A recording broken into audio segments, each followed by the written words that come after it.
Anna, and I will be presenting the Conners 3rd edition by C.K. Conners. The Conners is an assessment for ADHD and common comorbidities such as anxiety, depression, and oppositional defiant disorder.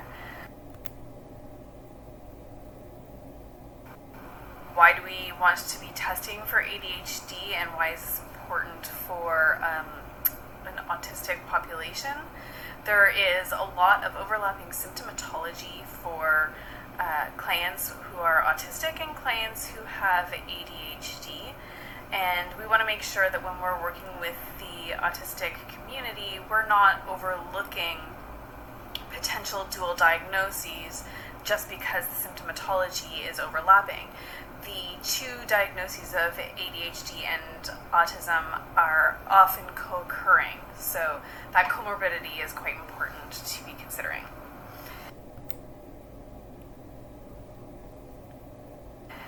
The population for the Conners 3 is youth age 8 to 18.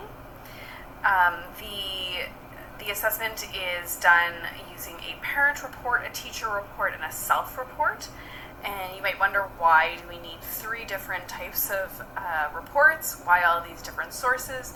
And the reality is that children learn to mask very young, and they mask differently under different conditions. So you might see a parent seeing one behavior and a teacher seeing another behavior. You might see parents and teachers having no idea that a child is having challenges in a particular area, but that kid knows that the topics covered by the Conners 3, it's an assessment of the child's behavior, such as inattention, hyperactivity and impulsivity, learning problems, executive functioning, aggression, and peer relations.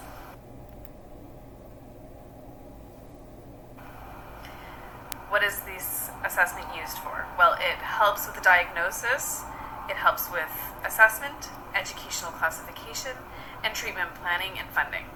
So obviously, without having an assessment, you're not going to have an appropriate treatment plan. We need to know all the details of the profile of a client, not just the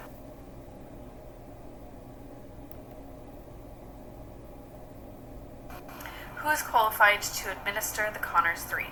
You have to be a professional with higher education, anything in the field of psychology, special education, medicine, any related field.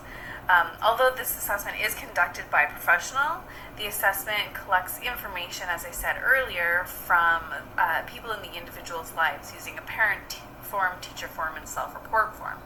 The assessment is not an observational one in which the professional needs to see the behavior in question. It's really just an interview. Psychometric properties.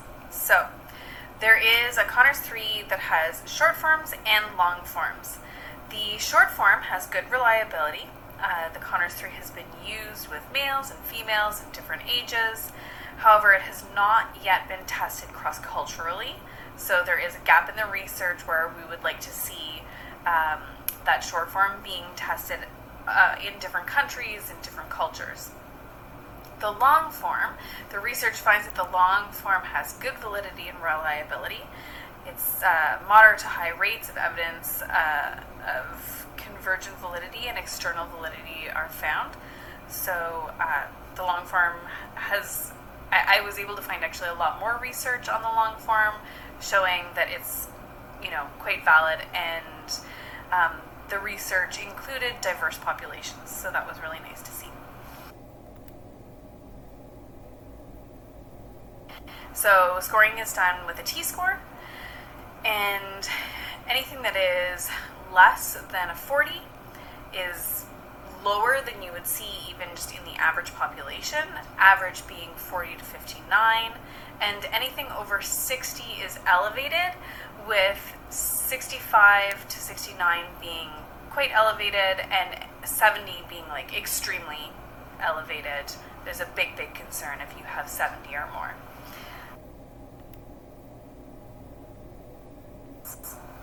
Thank you for listening.